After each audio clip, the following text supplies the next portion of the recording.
You're watching Tim Topham TV, the piano teaching podcast, and this is episode number 34.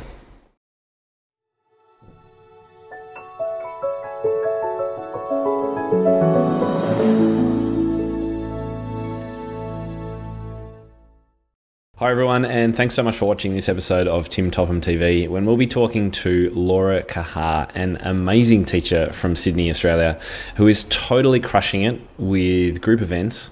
And not just building a thriving studio because of it, she's also building a whole piano community around it. And we're going to talk much more about community during this episode, which is why we're calling it all about building a piano community that students love. Now, you're going to love Laura. She is like one of my favorite teachers of all time. She has so much energy. She's just kind of young and go-get-'em and has done some amazing things in her life already. But before we get into the interview, I do want to talk about today's sponsor, which is Group Lessons 101. Now, you might have heard about this if you're following any Facebook groups or following any other blogs, because there's getting a lot of talk at the moment because Tracy Selly and Sarah Campbell have created an amazing new series of webinars all about group teaching, which just suits this month on the blog so beautifully. So I'm really happy to promote this. I've had a look at it and the quality, as always, is fantastic. So not only are you going to get a whole lot of interviews with teachers who are actually in the trenches doing this stuff with their students, running summer camp, running group games, teaching only groups, whatever it is, they're giving away worksheets, they're giving away teaching videos. This course is fantastic. And I'm really, really thankful to Tracy and Sarah, who are giving all my viewers 10% off access. So to find out more and get the access code, head to timtopham.com/upbeat. Okay, so let's get into today's episode. The show notes will be at timtopham.com/episode 34. You can, of course, watch this on YouTube. You can watch it on my website, or you can access it via the iTunes podcast player. Remember too what I said last week, having a few little issues with downloads on the iTunes, the podcast player on Apple iPhones. So if you are having that trouble, please download the Overcast app. It's free. It's a great podcast player, and you'll have no issues with downloads. I'm not going to talk too much about Laura because you'll just get the hang of her like instantly and what she's all about. But look, she has a CT Mus A and an AT Mus A. They're both teaching diplomas from the Australian Music Examination Boards. She studied with Tess Hill, a fantastic and really well-known teacher in Perth, one of the best over there. And she has just extended her own personal teaching through doing these courses and developed her own kind of ways and methodologies. Just having a look on her website, it says here, during her years as a piano teacher, Laura has developed her own distinctive style of teaching. With a primary focus on the young beginner, Laura believes in the importance of learning through encouragement and fun. And I tell you what, some of these group activities that she has going and the themes and things like that you're going to find out about today are all about fun. So I'm going to stop talking because I'm just going to let her give away all her secrets, tell us how she does it, and I know you're just going to love this interview with Laura Kahar. Hello, Laura, and welcome to the show today. Hi, Tim. Thanks for having me. Well, look, we met as a result of a podcast that I'm actually going to be releasing a bit later in the year regarding teaching diplomas. So I know a little bit about your background, but can you tell everyone else sort of how you came to be where you are at the moment with what you're doing in your studio, how many students you've got, where you are in the world, that sort of thing? Sure. My teaching adventure began 12 years ago as a result of a lost poker game. Okay, this is not what I was expecting at all.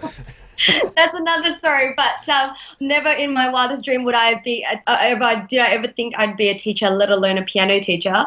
I guess I was one of those, not trying to be racist here, but typical Asian child that had a tiger mum and, pursued the whole piano. Everything was piano.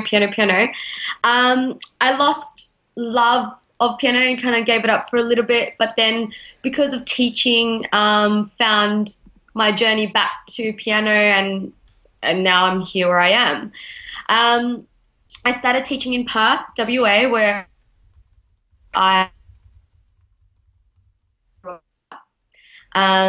Sorry, from say that again. My mum called. Sure. So from that, from the lost bet, my mum called up my teacher again, and she took me on completing my CT Mus A, which is your certificate of music teaching, which I continued to study the diploma, which is the AT Mus A. I built my studio, which I think the first year I had about 7 students, and when I left Perth 5 years later, I had a wonderful collection of 40 lovely kids. And then I moved to Sydney. Wow, so you lost all those students effectively? I did, I Yeah. did. We ended up with a finale. They became my flower girls and my page boys for my wedding. So Oh, cute. yeah, that was the big finale, and we had our last Christmas concert. Came to Sydney. I thought, you know what, I'll give the corporate world a go because that's what I always my life ambition. And I started missing teaching, so I taught a handful of students just for my sanity, for my balance.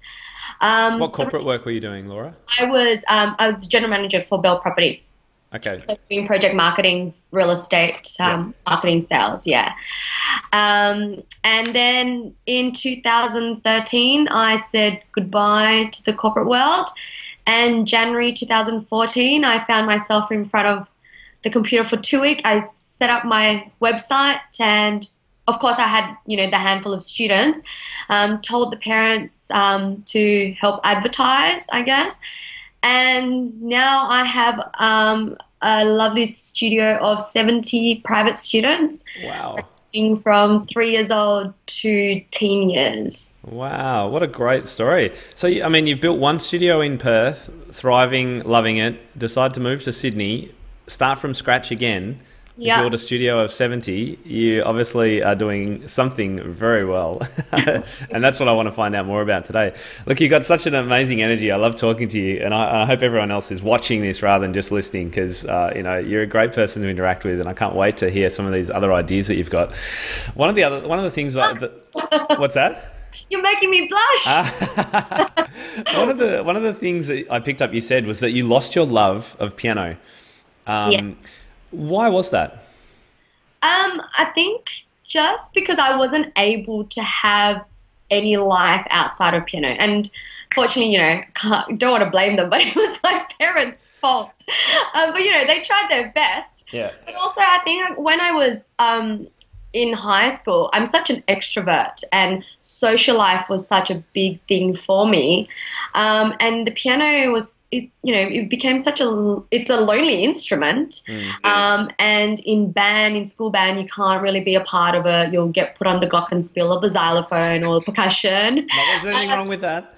No, I did 2 years of triangle, just standing there doing things. But I think I just wanted that social interaction as a piano player. And yeah, I think the routine of the practice, it wasn't doing anything for me. So, and I guess that's why this whole group lesson, our topic, our chat today came about. Cool. I'm interested, just before we get on to that too, you mentioned you had a tiger mum and you're Asian, so that's okay. You're allowed to say those things. I thought that was quite funny. How do you, because obviously a number of us have parents who are like that. Yeah. And it sounds like your parents' pressure actually, it gave you the skills you needed, but it may not have given you the love that you would have liked. So Yeah. I wonder, you've got a pretty insider's kind of view of this. Do you have any tips, just before we get started on the group thing, about working with parents like that, who you see just pushing and not hitting the kids, but just driving them almost lovelessly through exams and that sort of thing? Do you have any tips for us as teachers about how we can help those parents understand what a real love of music is? Absolutely. Or is that another whole podcast? Yeah, I think it could be, but for me, and this is one thing that I really learned in the CT Masse and AT Masses, the first initial interview when you have with that parent and that student is the most crucial part of the whole learning experience. And that's where you find out, with the tiger mums and everything. And that's when you, as a teacher, have to really stand up and say, this is how I teach. For me, my philosophy is on the love of music and the holistic approach or whatever it is. It's about process rather than the end goal. And if you both connect, if your philosophies connect, then they should be your student. But if your philosophies don't connect with the parent, that's where I say, good luck. Here are a list of other teachers. And yeah, that's it. Yeah, I think the first interview is just so important. And if you don't have that, that's where all the problems spiral. And do you think the most difficult parents, or ones that wouldn't work with your own sort of way of teaching, would it be quite obvious at that first interview? Is that your experience? Absolutely, yeah.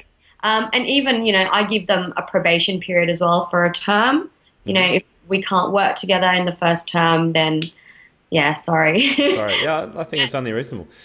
And you're in a position with so many students that you're able to do that, which is great. Yeah, but I think because, again, that first interview, if you just put down what you believe, how music is and your philosophy, then and if the parents share that same philosophy, then it's great. And it is a working relationship. I mean, I was always taught that piano learning is a triangle relationship. It's not just the student and the teacher. It's student, parent, teacher. And without that parent, it doesn't work at all. Yeah. Some great tips for us all. Let's talk now more about, we'll move into the kind of a group teaching thing. So this is part of Group Teaching Month, and the thing I wanted to talk to you about was that you've got this, fantastic big studio, and you've just started doing some group or class-based activities. You haven't revolutionized your teaching. You haven't bought 300 keyboards. You haven't employed 20 staff. It's just you doing your own thing, but you've added this extra bit. And that's why I thought it'd be great talking to you about how you actually went about doing that. So in terms of your students, do you teach, is it just you, or do you have someone helping you teach, or do you teach all the 70 students? Just me for the time being. I am in the process of training a teacher at the moment, but just me. Okay. And they are all what we'd say the normal one-on-one lessons?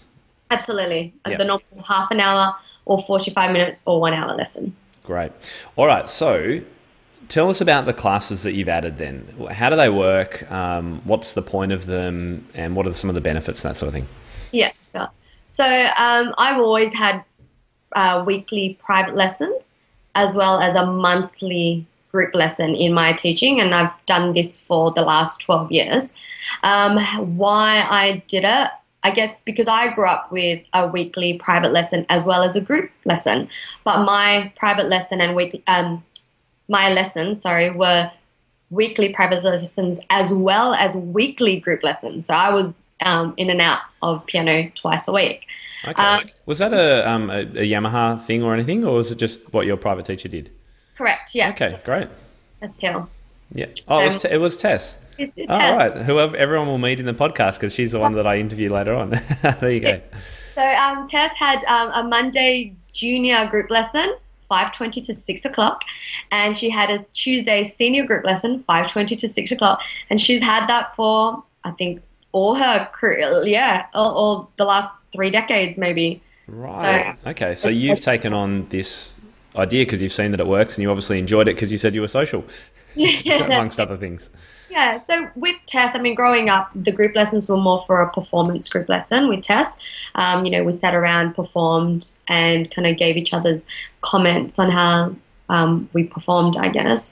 And yeah, she used it more of a performance base, where my group lesson, I've taken the idea, but I like to I'll do a lot more theory work in my group lessons as well, and as well as exposing to ensemble playing and duets and having the little, I call it a piano community. Yeah. Great. So how many of the group sessions do you run each month? Okay, or is it per term? What do you do? It's per term. We do 2 group lessons, week 4 and week 8. And the reason why I choose week 4 and week 8, because it gives the students to prepare for the first 3 weeks, and then they do their group lesson, and then they prepare again for their week 8. Okay. And for people listening from overseas, the Australian school system is based on 4 terms of 10 weeks each. So Laura's saying, about halfway through each of the term and at the end of term, more or less, is when you do them. Absolutely, yeah. So they come for their weekly private lessons, and then week 4 and week 8 they come for a 1 hour group lesson. Okay. Each group is they're grouped by their age group and year group. Okay. And I have 7 groups. So I have a preschool and kinder group, which we call the Little Musicians. Yeah. And then I have my year 1s, and then year 2s, year 3s, year 4s, year 5s, and then year 6 and above. Okay. Yeah. So in that week, you're teaching 7 hours extra time on top of, I assume they have their normal weekly lessons during that week, or does everything stop? No, they have their normal weekly lesson, and my group occurs on a Sunday. I know Sundays are one of those days where people don't normally work, but for me and my parents' community, I say to them, Sunday is music day. We have our concerts on Sundays, we have our group lessons on Sundays, so anything that we need to do extra, it's always going to be a Sunday. Okay. And let's face it, it's only twice every 10 weeks or thereabouts anyway. That's right, yeah. Yeah. That must be exhausting. Do you do back-to-back on the Sunday, those different classes? Back to back, straight. Wow. And now I'm currently breastfeeding at the moment, so I run into the bathroom 10 minutes. I'm like, give the kids an activity and quickly and express some milk and then come back. So it's hysterical. Laura, I should give you the backstory that we were running a little bit late today with the recording because Laura had some baby issues to deal with. She has a beautiful 7-month-old, isn't it?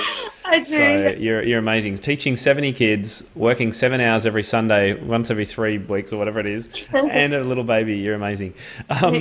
Let's talk about what actually happens in these classes, because I can imagine there'll be teachers listening who go, I could probably do that. That sounds cool. But what do I do? I've got 10 kinder kids at once. I would freak out personally.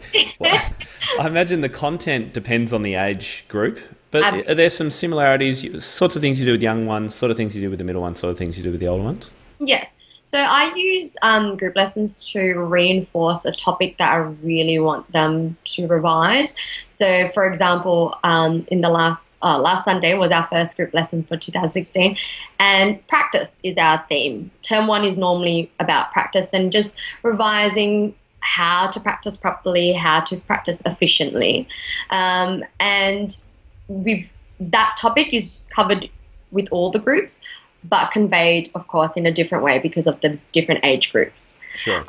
So with the little musicians, I don't that's the only group that I don't revise the topic. They do more of a body movement. They do piano keyboard exploration. They do singing. So it's a more kinder music beat class. Okay.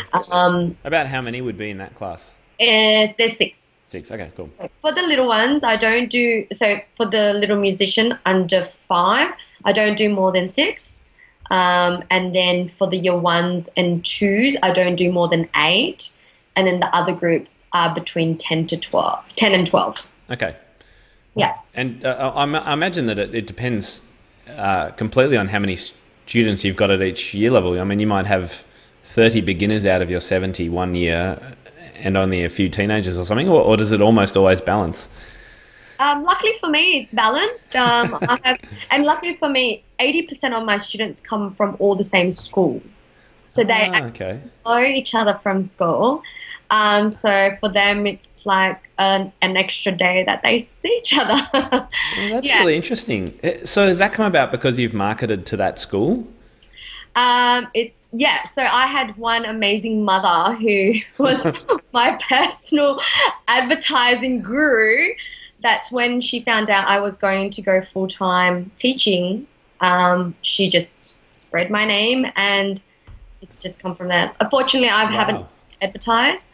I've just put a website up, and it's been through word of mouth, my studio growth. Wow, goodness me, isn't that amazing? One advocate. Wow, we all need a mum like that, don't we? Yeah, that's it. Yeah. You definitely do, yeah. Okay, so for the little ones, you're doing off the bench stuff, you're singing, you're chanting, you might like kind of off, or kadais or whatever, things like that. And so, well, let's talk about that kind of middle band. You talk about the theme, and you give them you remind them about how to practice. So do you do some activities like, okay, one after each kid's going to come up and show me how you practice this, or is that too boring? I don't know. Yeah, so we go through the whole topic and the concepts, and then we have a mind map. So we sit around a circle, discuss the topic, and then everybody suggests an idea of how they can, practice more efficiently and things like that. And then we introduce a challenge. So this term, the challenge is called the Efficient Practice Challenge, and I sneaked it off a wonderful website called Teach Piano Today, and it's all about them doing a challenge each week from a challenge sheet, and then them collecting a fish. And then at the end of the challenge, they'll win a prize, and the prize is going to be a fighting fish. Okay. An actual fighting fish? An actual fighting fish. So they compete against people in their group. Okay. And you'll be surprised. Like this week, the practice has been amazing. How interesting. Yeah. So, and they do that. And we do this every single term, like different challenges, and they compete against people in their group. So, yeah, I mean, I think that's what the group lessons work so beautifully, because they know exactly who they're competing against and they know what the challenges are, and it's not competing against everybody else in the whole studio, because 70 kids is too much to compete with, I think. Yeah. I like this idea of community. I think you've used exactly the right word, because they're building up a community. They know that it's the same 6 kids each group class during the year. They're going to grow and learn together. They're going to get to know each other really well, and they're doing these little competitions. I think that's great. Thanks. Really good thinking. Interestingly, I interviewed Anita Collins recently. It was all about motivation and brain science, and we talked about extrinsic rewards. Right. And she was saying, they're, I wrote a blog post a little while ago saying, I don't believe in extrinsic rewards. We've got to make sure it's intrinsic motivation. But she said, no, it's totally fine, because you really have to start with that, and that develops the inner motivation. Do you find that that's what happens with your guys? Yes, definitely. And I'm very much a person that if you do good, I'll reward you. Like, I'm very much a you give what you get type of teacher. So my studio is just full of a lot of extrinsic motivation. We have another challenge called the Hall of Fame, which is taken on the idea from the 40-piece challenge. But our Hall of Fame, it doesn't stop. There's no number to it. They have, they get 10 in their Hall of Fame when they've perfected a piece, I guess. And then they swap that for a gift voucher, and they keep collecting till the end of the year, again, competing against the people in their group. And then at the end of the year, whoever wins from their group gets a trophy, and the runners-up gets a medal, and they love it. We've been doing it for the last 3 years, and every year they want to try and beat their last year's score. So, I think extrinsic motivation works really well. And kids nowadays, they get everything. So if you don't give them something, I don't think it works. Yeah. How do you keep track of all? It sounds like you've got a lot of things going on, scores to keep track of, or how many points people. How do you do all that? Do you do it online, or do you have a wall chart? Yeah, so our Hall of Fame is on the back of the studio door. So everybody walks in and they can see it. It's a visual thing. The efficient practice, we've created a Music and Me C. So I've got, my studio is 2 levels. So the stairs, just like you, it's all seaweeds from just crepe paper and lots of bubbles. And how they collect the fish is they've got a little sandwich bag and they put the fish in there, and that's their little net. Oh, that's very cute. It's very creative. Very visual, because I think, when you're doing challenges, it's so much better that they can see what's happening and see how they're going, rather than us keeping it in a file and kept away and no one looking at it. And it's great for the parents as well. When they come in, they see how their kids are going. I don't have, the parents don't have to stay for my students' lesson. They pop in and out. But when they pop in, they know exactly where to look to see how their child is going. And I guess, I know you shouldn't really compare, but I guess having it visually there, they can see, oh, okay, well, how come they've got 3 and my child's only got 1? What's what are we doing wrong, I guess. Or what isn't my child doing enough of? Yeah. Yeah, exactly. Yeah. I can see positives and and negatives, I guess, for that. I mean, if a child's trying their hardest and they're putting all their effort in, but they just struggle, then that's going to show up on the chart, but it won't look quite right, I guess. Yeah. And I guess that's the reason why I have so many different challenges, because the challenges are all different type of challenges. The Hall of Fame is for someone who are more quick learners and they learn lots of repertoires, where I have other students who, they like to just concentrate on one piece and get it really, really perfect. And, and that's why the efficient practice works really, really well for them. So, yeah, just to accommodate all the different personalities I have, I guess. Yeah, I love it. Yeah. Have you got any examples of your other challenges just off the top of your head? Just a couple more? So we do the second group lesson of term 1 for the last 12 years has always been Easter. So we always do an Easter egg hunt around the studio, but it's a plastic egg. Right. So the plastic egg comes up and there's like little challenges to do inside the plastic egg. Oh, cool. And they'll take that for the last remaining 2 weeks of the term. And again, that's just different challenges, and it's more personal challenges for them. Mm-hmm. What else do we do? My goodness, so many. So performance challenges. So we do more like an X Factor style performance challenges. We have a mid-year recital in June, at the end of June, term 2. So the group lesson before that, we have a little X Factor challenge performance thing just to get them prepped up for the recital. Yep. What else do we do? Do you do sight reading or duet playing or? Absolutely. Yeah. So all the ensemble work we do more towards term 3 and term 4, getting ready for our end of year concert, which is our biggest showcase. I guess I pride myself in my concert because we have so much fun. Every year it's themed, and they learn about the theme starting from term 3, and that's where they do their duets and their trios and their ensemble playing. And last year we had Australian composers. So In the Land Down Under was our theme. Okay.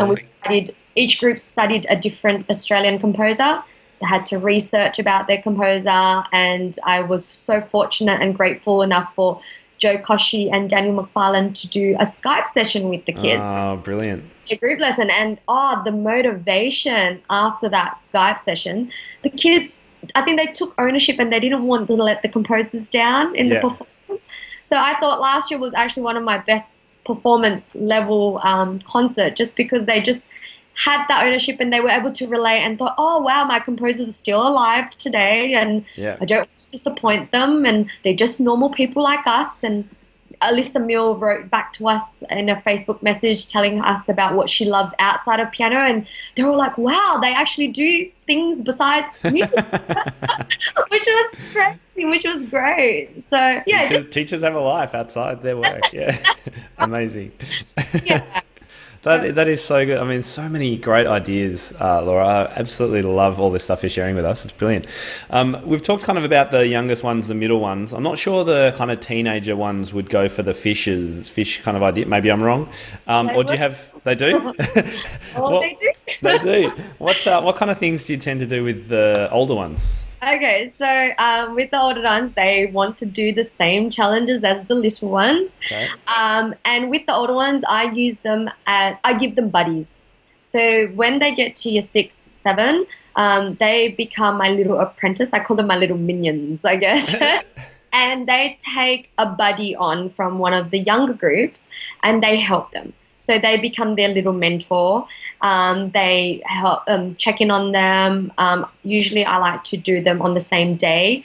They'll come visit their group lesson. They'll, assist any way they can, and they pass on suggestions on practice on how to learn, how to play games, and things like that.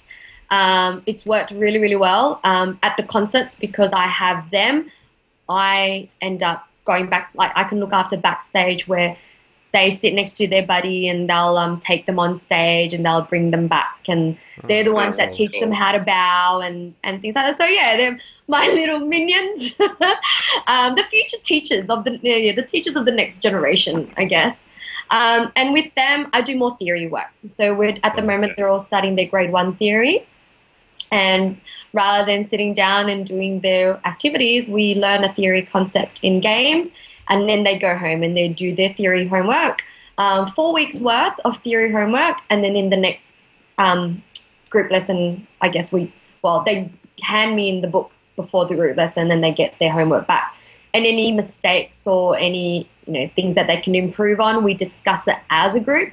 And I find they learn so much better and they remember so much faster rather than me trying to teach it to them one-on-one. Yeah.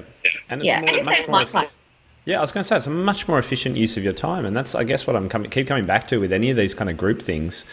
You've only got a certain amount of time that you can spend one-on-one with people before you're exhausted and you've got no more time left anyway. So... I guess there's a reason why schools have classrooms of 30 kids in them. Can you imagine the expense if it was all one-on-one? But, it's one-on-one is great for certain things, and there's no doubt that, teaching one-on-one when it comes to refining technique and all that kind of stuff at a higher level is really important. But that's why I really think that what you're doing, that complete mix, I'm still teaching one-on-one, that's completely normal, but here's an additional way of benefiting the students by getting them together, they're learning together, we can explore some other topics. I think it's just such a great addition to your studio. Really, really good. I'm not surprised that you've got 70. I'm surprised you don't have many more. I think you might in the future. Just, stuck with one person only. So I think I'm to my limit at the moment. Yeah, I'm not surprised. Sounds exhausting, but very rewarding. So let's actually talk about that. What's the biggest impact that this has had on your studio, adding these classes? Yeah, look, I think I teach in a suburb called Mossman, and there are a few piano teachers, but because I have the group classes, that's how it makes me different. So that's my little niche. And when I tell the parents about it, you would think, oh, it's another commitment, but they absolutely love it. And I call it a piano community. I tell the parents, one of the reasons why a lot of piano players do quit in their teenage years is because they get bored. They're by themselves. They don't know how to apply the piano in a community or in a social environment, I guess, and they don't know how to seek the opportunity. So by me giving the group lessons, it's just an opportunity so my students can see, this is what else I can do with my skill. This is what else I can do with my piano. At the moment, I'm trying to work really hard with the school I'm involved with most for a piano ensemble, because I practically teach all their piano students. I would love to see piano ensembles in schools rather than just the piano player being put on the percussion area. And also because I guess, have a focus on child development, I've had the opportunity to write music programs and music curriculum for a childcare centre. So I've been doing that for the last 8 months, and it's worked really well. So I create their curriculum and I train their teachers, and they apply it to their childcare centre. That's huge. Yeah, and that's what I guess the group lesson has really, really rewarded me with. Yeah. I'm only one person that can share my love with 70 students, but if I can do the childcare centre, then that's 600 students. Yeah. Absolutely. Where did you learn to do all this? I don't know. Look, I think, to be honest, I think I have my confidence because I grew up, seeing the group and the private lesson. I've always loved being a part of band. Again, I'm a social person. I don't like doing things by myself. I think doing things with other people was so much better and more fun. And I wanted my students to have that as well. I go on Pinterest a lot, Facebook, YouTube. I read a lot of books. I went to I think it was either the Sydney or the Canberra Australian Piano Pedagogy Conference, where I met the Fishers, Christopher Fisher and I think it's Catherine Fisher, husband and wife, from Ohio University, and they were doing group classes as well. So I got a few ideas from them, read his book. His book is very, very good. Actually, this is his book, Teaching Piano in Groups, Christopher Fisher. Cool. That's a very good book. Yeah, and I became, because of this, I became interested in Dalcroze. I became interested in Kadai, in Orff. I go to the Dalcroze summer programs. I'm not much of a singer, so for me, Kadai was a big, it was last on my... too far, yeah. Yeah, it was last on my list. But again, because, you know, if you want to improve as a teacher, you improve on yourself as well. So I'd love to do some singing lessons if I can find the time this year. Yeah, I think you just have to motivate yourself. If you want to do something, just go about and do it. I know it sounds optimistic, but yeah, just do it. That's my motto. Just do it. Are there any good websites that you found for activities that you can use? Or books, I guess, other than the one you've just mentioned? Yeah, Teach Piano Today is fantastic. For little kids, Let's Learn Music. I'll put this down. I should have done this for you before, but that's okay. And I'll put you together a list of the website that I've used. That would be great. We'll just put a list of your recommended resources on the show notes. That'd be great. Yeah, definitely. Yeah. But I also take like individual ideas as well and just turn them into groups. I think because I've been doing it for so long now, I have the confidence on how to turn it around. But if I can do it, any piano teacher can do it. It's not tricky, and it's so much more fun. You see the change in the students as well and how they interact, not only with you and with other peers, because one-on-one is very different to a social environment. Absolutely. Now, what about financial impact? Do you charge for these group sessions, and how's that sort of improved your income? Yeah. So I should be charging more, but I charge $12.50 per group lesson for an hour per student because I have the numbers. And it covers, I guess, materials and my cost a little bit. I would have thought you could charge much more than that, I would have thought. Yes. I think you probably could. You probably can. Yeah. But I haven't, and I should. Well, so for a class of 6 or 10, let's say, it's about $120 or something like that. Yeah. For an hour when you would otherwise get, I don't know, 6 or 70, whatever the going rate is, in your area. Mm-hmm. So it's still more income. Absolutely, it is still more income, and it's because it's back to back. It's kind of just quick money as well for the week. Initially, when I first started teaching, the group lesson wasn't a money-making thing for me. I think it was more of giving the kids opportunity. But now, it's only now that I realise that it is what makes my teaching a little bit different, and I could make more money from it, but I haven't. Well, it's obviously, as you said, a big point of difference. And I love that, I've really had to draw out of you the financial impact. It's clearly the finances is really nothing to do with it for you. It's about all these benefits you've been talking about. It's the fact that you clearly love doing it, which I think is great. So, and I hope other teachers look at it that way. It's like, well, it's a great idea. Oh, and you can make some extra money from it as well. Yeah.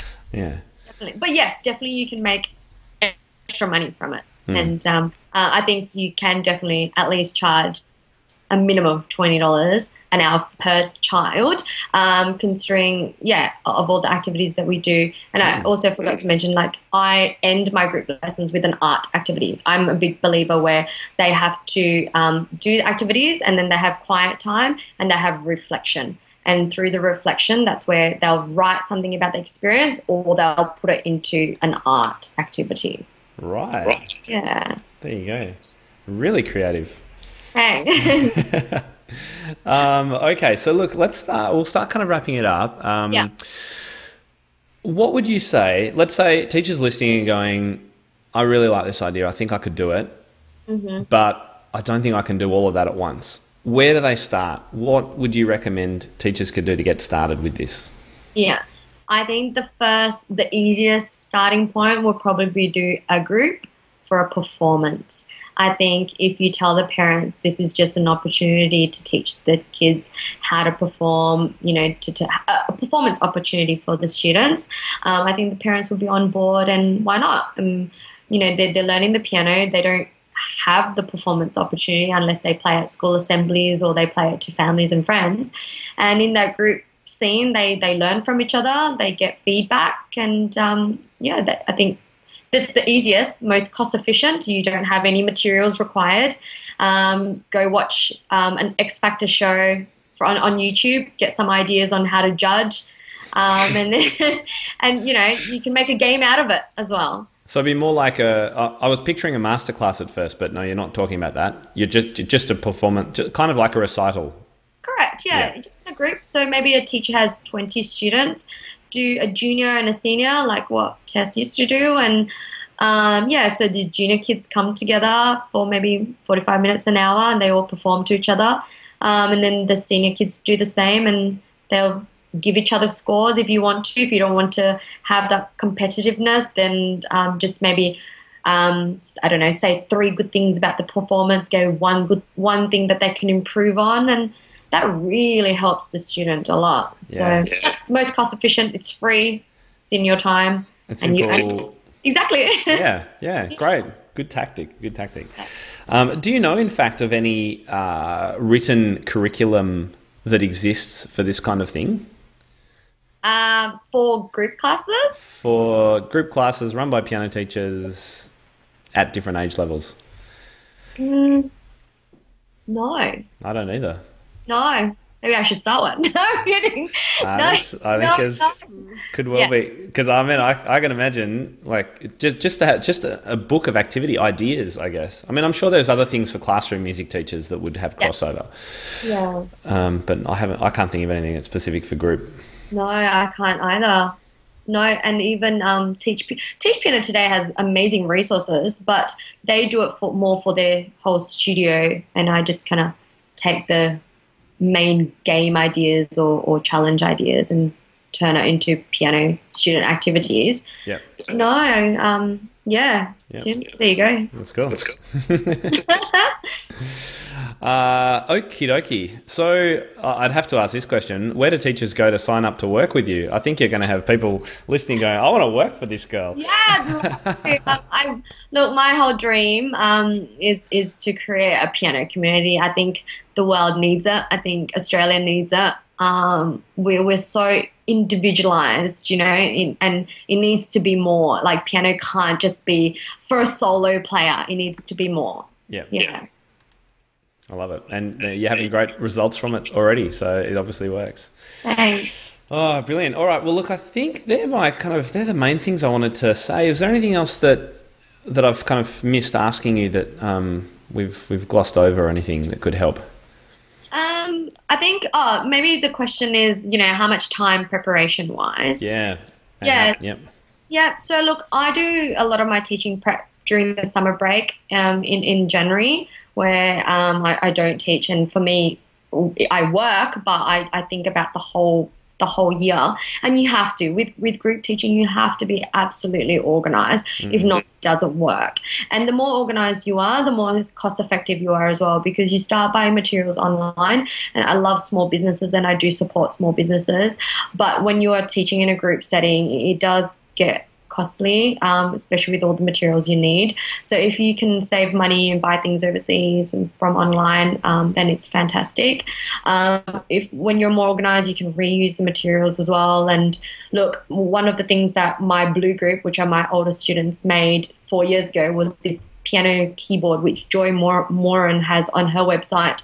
It's just a little 3D piano thing. And my Blue group 4 years later still have it, and they use it for their scales. And it's their little keyboard that, they made when they were 8 years old, and now they're 12 and 13. And there's something little special things. So, look, preparation is key. Organization.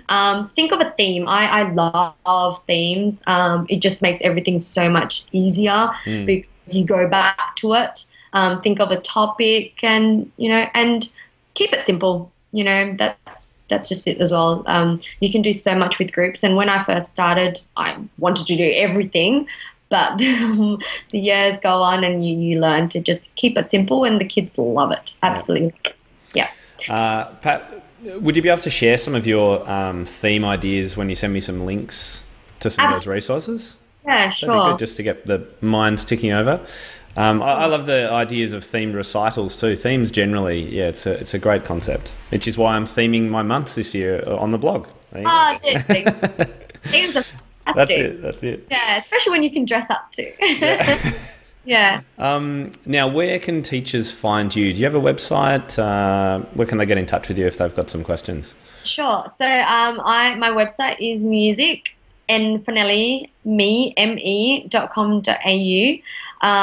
If you go into the About Teachers section, then you can find out a little bit more about me. And if you go into the photo album, you'll see all my group activities and my concerts as well. And hopefully you'll get some ideas on everything that I've been blabbing about. And all my contact details are there. No blog yet. I would love to do a blog. I just, the baby came as Finally, a big... don't have time. Exactly. Yeah, I'm trying to be a good mother as well as a good teacher. So, but my baby loves it. I mean, and I have 70 babysitters waiting. So that's true. Yeah. They've all said, they want to babysit. Oh, isn't that cute? It's great. And that's why community. Community. It's a big thing. Big thing. Yeah. Oh, that's great. All right, I reckon we'll wrap it up there. Thank you so much for your time. I can't wait. Next time it's Sydney. You're in Sydney, aren't you? Next time I'm up there, we're definitely going to grab a coffee and continue this conversation because it's so good. Excellent. Thanks so much, Tim. No worries at all. We'll speak to you again soon. Yeah, definitely. Okay, bye. If the idea of a piano teachers community where you get to access the best educational resources, rub shoulders with expert teachers from around the world, and have immediate access to feedback for any of your questions, then Inner Circle membership is for you. The Inner Circle is my private community of piano teachers from across the globe who share a commitment to creating and delivering the most inspiring, modern and progressive learning experiences for their students. Membership is now open, so head to timtopham.com/community to find out more and get involved today. I can't wait to see you on the inside.